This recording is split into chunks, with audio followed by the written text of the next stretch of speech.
ओम शांति।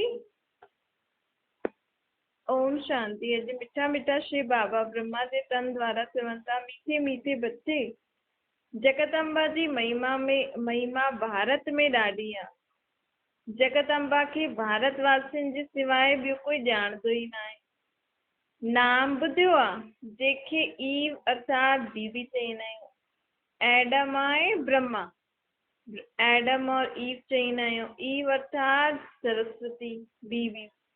हाणे तव्हां ॿारनि जी बुद्धि में आहे कि बीबी ऐं मालिक जे सिवाय रचना त रची न सघंदा आहियूं न। ज़रूर जगदम्बा खे प्रकट थियणो पवंदो। हाणे कोई मथां त प्रकट न थींदी न।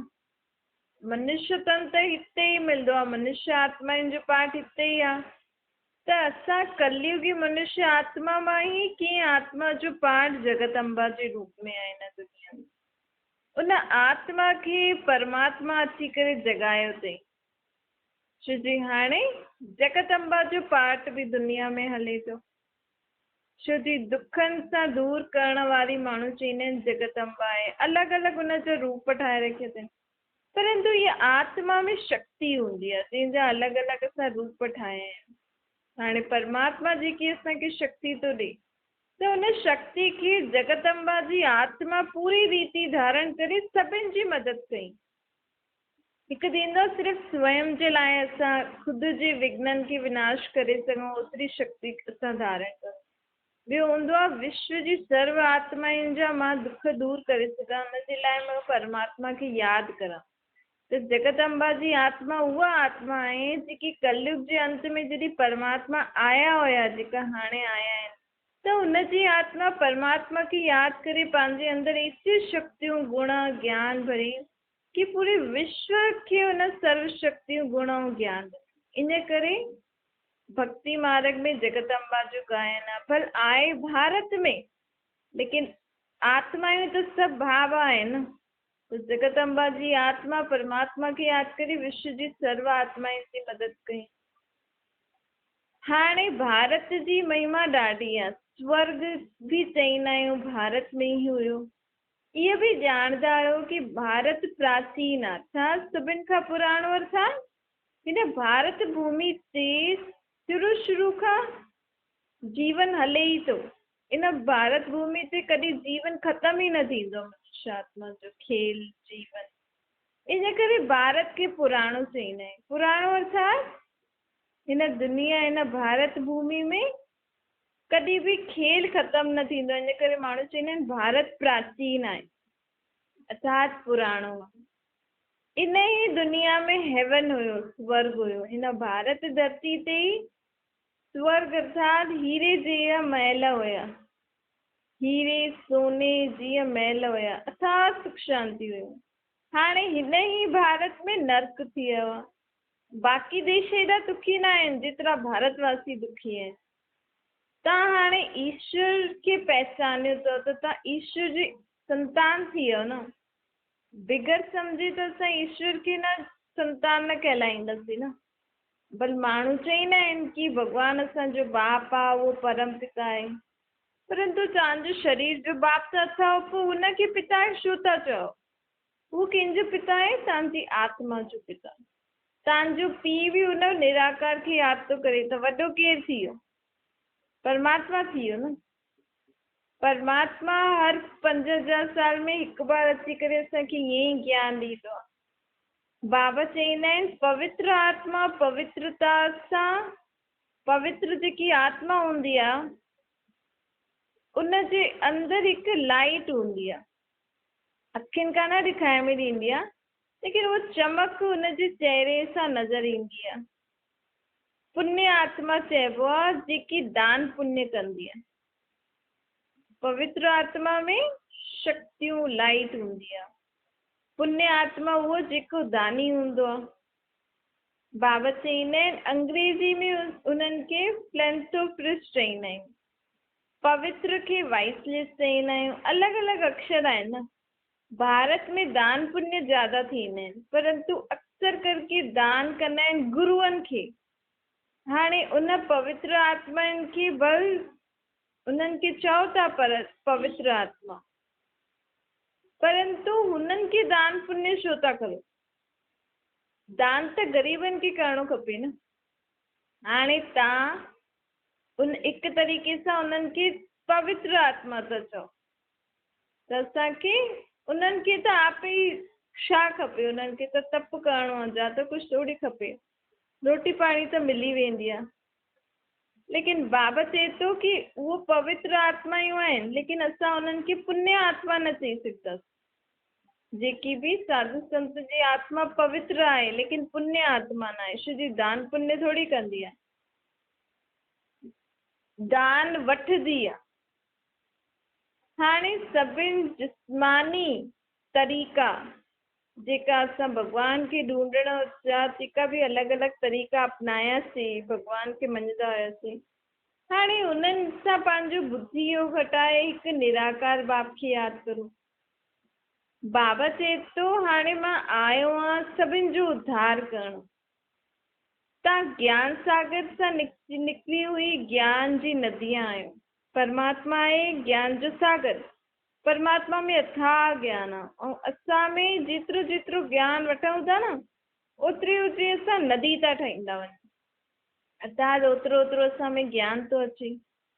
वास्तव में गंगा अक्षर राइट न आहे, लेकिन माण्हू चईंदा रहंदा आहिनि, इन करे भेट करे बाबा ईअं ॿुधाए थो। ज्ञान कोई पाणी थोड़ी आहे, ये त गंगा पवित्रता जे नाम खे चई छॾियो अथनि, इन करे माण्हू चईंदा आहिनि। हाणे बाप अची करे सभु पुराणी दुनिया पुराणी चीजनि खे नयो थो ठाहे। स्वर्ग नई चीज, स्वर्ग में सभु नयूं चीजूं हूंदियूं। नई चीज जो समाचार बाप अची करे ॿुधाए थो कि हाणे नई दुनिया में कीअं कीअं नई नई चीजूं हूंदियूं, कहिड़ी कहिड़ी। भगवान वाच्य आहे, परंतु गीता में कृष्ण जो भगवान वाच्य लिखी छॾियो अथनि। इन करे सभिनि आत्माउनि जो निराकार सां बुद्धि योग हटी रहियो आहे। कृष्ण भगवान वाच्य थोड़ी आहे, निराकार परमात्मा शिव भगवान वाच्य आहे। कृष्ण खे भी कृष्ण जहिड़ो ठाहिण वारो के? कृष्ण वटि भी त तन आहे न, त ज़रूर हू पुनर्जन्म भी वठंदो हूंदो। पुनर्जन्म वठंदो हूंदो त हुनजी आत्मा भी पतित थींदी हूंदी, तॾहिं त उन्हनि खे कारो पूॼूं था। हाणे कारे कृष्ण खे गोरो केरु ठातो? कोई त हूंदो न। उहो ई निराकार परमात्मा ही कारे कृष्ण जी आत्मा खे गोरो थी ठाहे। त गीता आहे शिव भगवान वाच्य। हाणे परमात्मा असांखे सचो सचो गीता ज्ञान थो ॾे, कंहिंखे पूरी विश्व जी आत्माउनि खे थो ॾे। भगवान सर्वव्यापी न आहे, भगवान मथां खां हेठि ईंदो आहे। असल में परमात्मा ऊच ते ऊच आहे, लेकिन परमात्मा असां सभिनि आत्माउनि खे पाण जहिड़ो ठाहिण लाइ शिक्षायूं ॾे थो। लेकिन सभिनि खां ज्यादा ये शिक्षायूं धारण करे ओड़ो ठहियो केरु? कृष्ण जी आत्मा। इन करे बाप जी महिमा जी टोपी ॿार जे मथां रखी छॾी अथनि। ज्ञान त बाबा थो ॾे न, बाबा असांखे शिक्षायूं थो ॾे, लेकिन ठहियो केरु पहिरियों? शिक्षा पूरी पंहिंजे अंदरि धारण के कई? कृष्ण जी आत्मा। त माण्हुनि खे निराकार त नज़र न आयो, इन करे माण्हू कृष्ण खे ई भगवान जो रूप सम्झी करे पूछंदा आहिनि। बाबा चवनि था मुंहिंजो कोई रूप न थी आहे उहो, लेकिन मां जेकी शिक्षाएं ॾिनियूं, ज्ञान ॾिनो, उहो सुठी रीति उन धारण कई। तव्हां सभु आत्माऊं निराकार, मां भी निराकार आहियां, तव्हां सभिनि आत्माउनि जो निराकार रूप आहे, मुंहिंजो भी निराकार रूप आहे। मां शारीरिक आकार वारो रूप न वठंदो आहियां, तव्हां शारीरिक आकार वारो रूप वठंदा आहिनि। बाबा बार बार सम्झाईंदा आहिनि कि जॾहिं भी कोई तव्हां सां मिले त उन्हनि खे आत्मा परमात्मा जो भेद ज़रूर ॿुधाइणो। छो जी मनुष्य आत्मा हाणे ख़ुदि खे ई न ॼाणदी आहे कि मां केरु आहियां, मुंहिंजो पीउ केरु आहे। त कम से कम इहो दान त करो। ॿियो कोई दान करण लाइ बाबा नथो चए। बाबा चए थो सभिनि खां वॾो दान ई इहो आहे कि आत्मा खे हुनजे पीउ जी पहचान ॾेई, हुनजे पीउ सां मिलाइण ई सभिनि खां वॾो दान आहे। त इहो दान करो। हाणे इहो सभिनि खां वॾो पुण्य जो कर्म आहे। बाबा चए थो हाणे जगत अम्बा जा मंदिर त ॾाढा आहिनि दुनिया में, हुते वञी करे तव्हां इहे बि हुनखे ॿुधाए सघंदा आहियो कि जगदम्बा कोई अहिड़े रूपनि वारी देवी न आहे, एॾा सारा रूप हिननि जा आहिनि न, इहे त शक्तियूं आहिनि। त परमात्मा खे यादि करे हिननि जी आत्मा अहिड़ी शक्ति धारण कई आहे, त असांखे बि परमात्मा खे यादि करे शक्ति धारण करणु। इन जगदम्बा जो पिता केरु आहे? निराकार परमात्मा। हाणे परमात्मा अची करे असांखे पंहिंजो पहचान ॾिनो अथई, पंहिंजो ठाहियो अथई न। असां सभु आहियूं परमात्मा जी मुख्य वंशावली। जेका बि ज्ञान था ॿुधनि, परमात्मा खे निराकार रूप में यादि था करनि, उहे सभु परमात्मा जी मुख्य वंशावली आहिनि।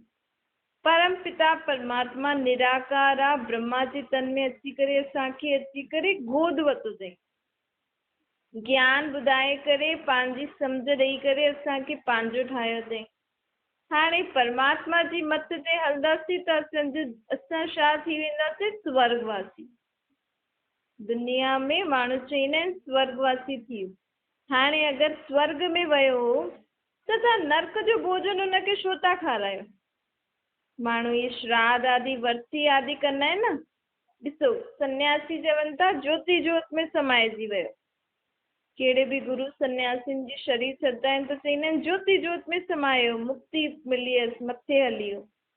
हाणे आत्मा मथे हली वई, ज्योति जोत में समाए वई, त हुनजी वर्ती मनाए करे हुनखे भोग आदि छो था लॻायो? उहो त आत्मा ख़तमु थी वई न, पोइ भोग कंहिंखे था लॻायो था? एॾी वर्तियूं आदि जो करो था, उन्हनि खे यादि था करो। आत्मा त शरीर त असां ख़तमु करे छॾियो, जलाए छॾियो। आत्मा ज्योति जोत में समाए वई, मथे मोक्ष मिली वियसि, मुक्ति थी वई। त असां भोग आदि छो था लॻायूं? असां जो श्राद्ध आदि करूं था, जो बि ॾींहुं मल्हायूं था, बाबा असांखां थो पुछे अगरि उहा आत्मा स्वर्ग में वई त तव्हां हुननि खे नर्क, इन जो मतिलबु तव्हां नर्क में आहियो। असां चऊं था उहो स्वर्गवासी थी वियो। त पहिरीं ॻाल्हि त पहिरियों नर्क में हुई ऐं असां बि हाणे नर्क में आहियूं। फलानो स्वर्गवासी थी वियो, असां अञा नर्क में आहियूं। त असां हुन स्वर्ग में त कहिड़ा 36 प्रकार जा भोजन, सुठा व्यंजन मिलंदसि, सुठा सुख शांति में आत्मा रहंदी।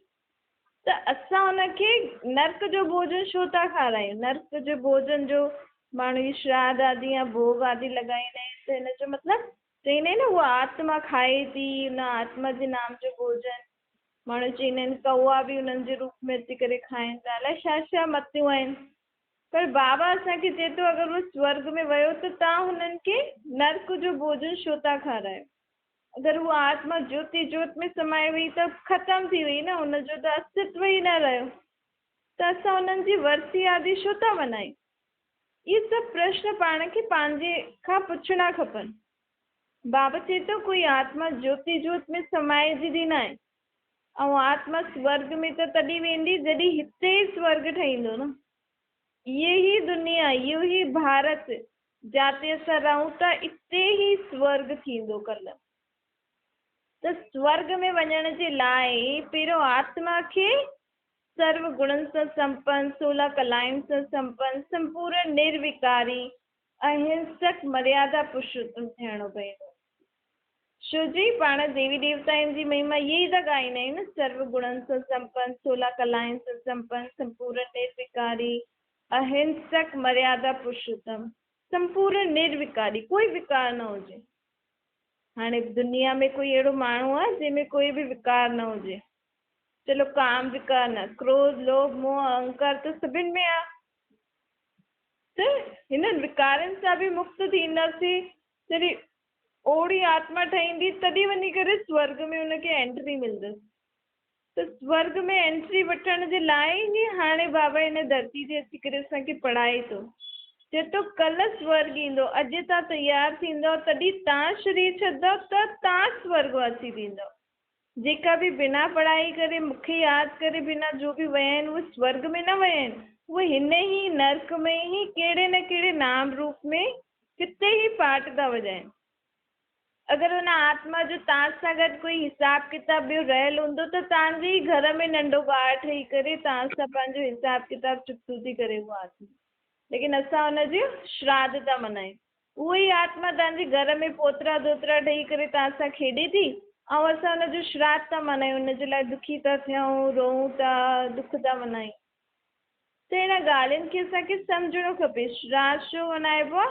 ताकी हुन आत्मा सां असांजो जो हिसाबु किताबु आहे, असां परमात्मा खे यादि करे हुन आत्मा खे बि शांती ॾियूं, ख़ुदि बि उन विकर्मनि सां हिसाब किताब सां छुटिजी वञूं। न जेकी बि आत्मा वई आहे, जंहिंजो श्राद्ध था मल्हायूं, हुन लाइ सुठी चीज़ूं सोचे करे कि उहो जाॾे बि आहे, जीअं बि आहे, सुठी रहे, सुखी रहे। इन रीति असांखे परमात्मा खे यादि करे हुन आत्मा खे दुआयूं ॾियणियूं आहिनि। दुख थोरी थियणो आहे। दुखी थी करे ॾिसो, कोई कोई ॿार बचपन में पैदा थींदो आहे त केॾो रोईंदो आहे, कुझु ॻाल्हि ई न आहे, रोई रोए थो। निंड में बि हिकदमि उथी करे रोए थो। छो थो रोए? छो जे पिछले जन्म में जाते वो हुयो जंहिं घर में, उहो आत्मा ई दुखी थी थियनि, उहो आत्मा ई रोइनि थियूं। त हुन आत्माउनि जी वाइब्रेशन जेका थींदा आहिनि, हुन आत्माउनि जी भावना हुन आत्मा वटि अचे थी, त उहो रोए थो। हाणे माउ बाप घर वारा परेशान थी वेंदा आहिनि, भई हिनखे छा थियो आहे, नंढो ॿार त कुझु ॿुधाए बि न सघे, रोई रोई त हिकु सिधो त बाबा चईंदो आहे कि हिन ॾींहं खे अगरि मल्हायो था त हुन आत्मा जे लाइ दुआयूं ॾियो कि उहो जाते बि आहे सुखी रहे, शांत रहे, ख़ुशि रहे। ऐं अगरि असांजो कोई बुरो हिसाब किताब आहे त उहो चुकतो थी वञे।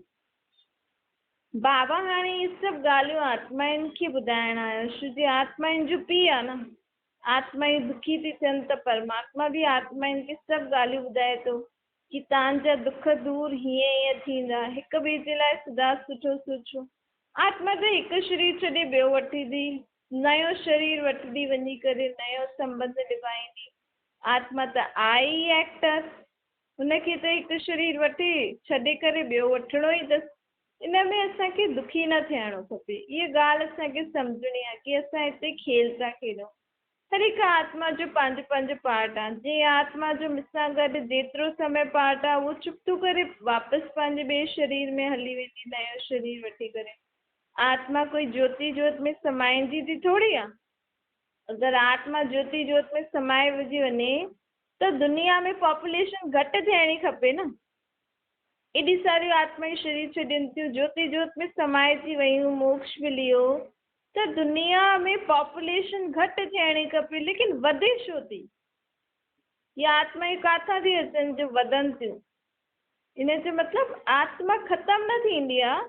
आत्मा ई उहे ई जेके शरीर छॾे थी अचनि, उहे ई ॿियो शरीर वठी करे हिन दुनिया में पंहिंजो पार्ट थी विझाइनि, ऐं मथां खां ॿियूं आत्माऊं ईंदियूं थी वञनि। हिन करे दुनिया में पॉपुलेशन वधंदी थी वञे, घटे नथी।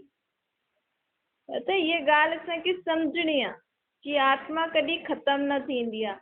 आत्मा खे न जलाए सघंदा आहियूं, न पाणी में डुबोए सघंदा आहियूं, न हुनखे मारे सघंदा आहियूं। आत्मा खे सिर्फ़ु महसूस त थींदी आहे। शरीर खे जो असां मारूं था, उनजे दुख जी महसूस त आत्मा खे थींदी आहे। त हिन करे बाबा चए थो, हाणे वयम खे आत्मा सम्झो, मूंखे निराकार रूप में यादि करो।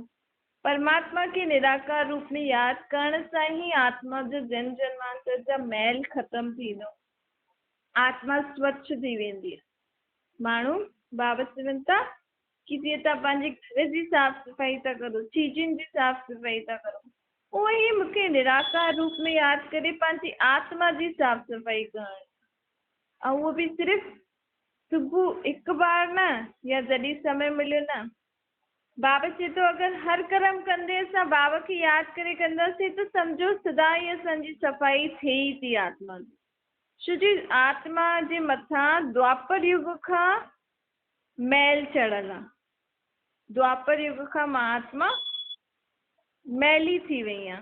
त सोचो, जो चीज खे द्वापर युग खां साफ़ न कयो, पूरो हाणे ॿिए युग जो बि अंत अची वियो, त हुन आत्मा में केतिरा मैल चढ़ल हूंदा।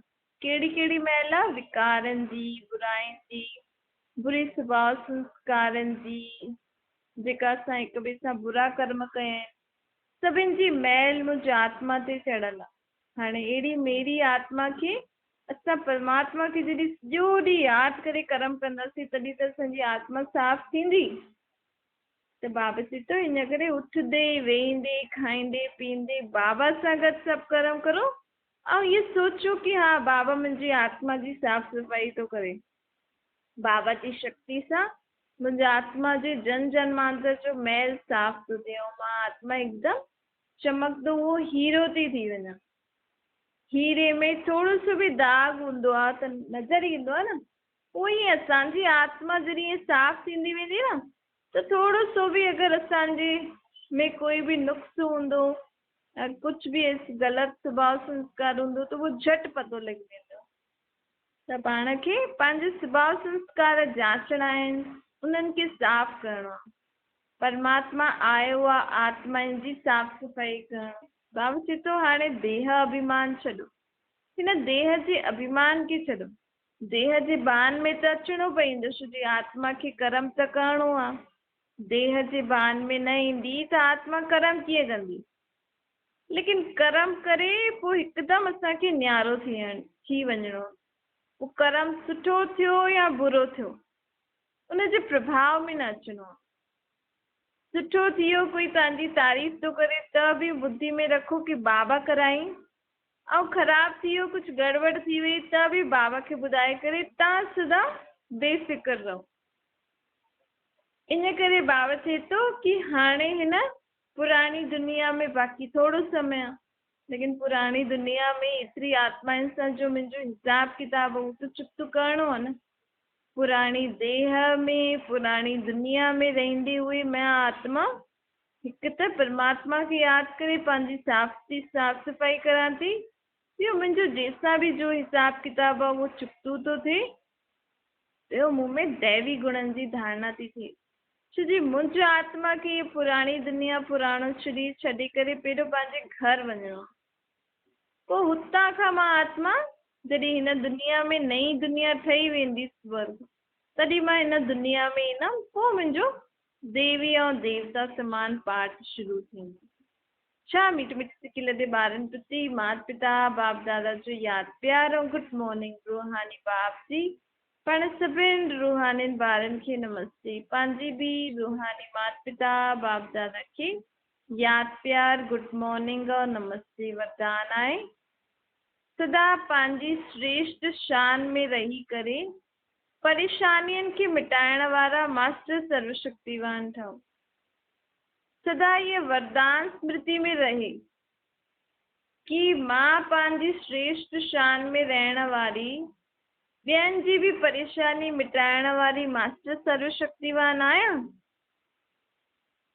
सदा पंहिंजे पाण खे छा सम्झो जीअं डॉक्टर खे सदा यादि रहंदो न मां डॉक्टर आहियां इंजीनियर आहियां या घर में जेका कमु कंदा आहिनि उनखे पतो आहे मूंखे इहो पंहिंजो कमु करिणो, मां हाउस वाइफ आहियां मूंखे इहो धंधो करिणो। उहो ई मां आत्मा कहिड़ा आहियां मास्टर सर्वशक्तिवान, मूं में सर्वशक्तियूं आहिनि।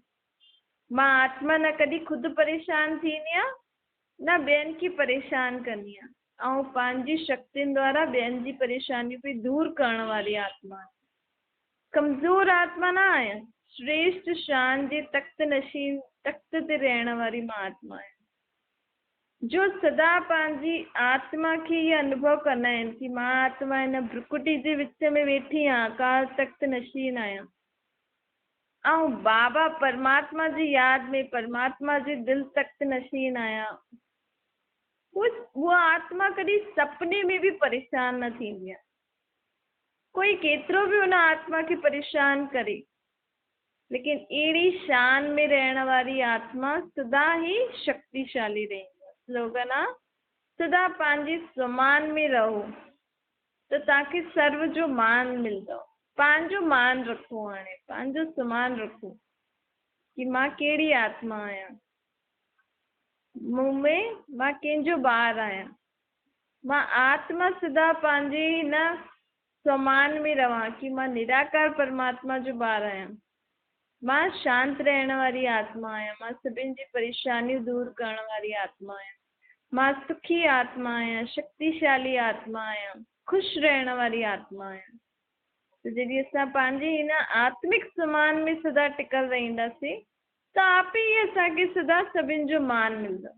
ॾिसो अगरि मां सोचां मां सदा ख़ुशि रहण वारी आत्मा आहियां त मां सभिनि खे छा ॾींदमि? ख़ुशियूं ॾींदमि न। त जब सभिनि खे मां ख़ुशियूं ॾींदमि त सभु मुंहिंजो छा कंदा, मान रखंदा न पोइ। अगरि मां चवां कि मूं में कहिड़ी कहिड़ी आदत आहे, दुख ॾियण जी, कंहिंखे फटाफट टोकण जी, या कुझु ईअं चइण उल्टो सुल्टो चइण जी, त उहो माण्हू बि मुंहिंजो अपमान कंदा रहंदा। लेकिन मां आहियां ई सभिनि जी परेशानियूं दूरि करण वारी आत्मा, सभिनि खे सुख ॾियण वारी आत्मा, त ऑटोमेटिकली मां सभिनि जी परेशानियूं दूरि कंदमि, सभिनि खे सुख ॾींदमि, त उहो आत्मायूं बि मूंखे छा ॾींदियूं, मान ॾींदियूं। इन करे सदा पंहिंजी सुमान में रहो कि मां कहिड़ी आत्मा आहियां, त सर्व जो मान तव्हांखे आपे ई मिलंदो। अच्छा ओम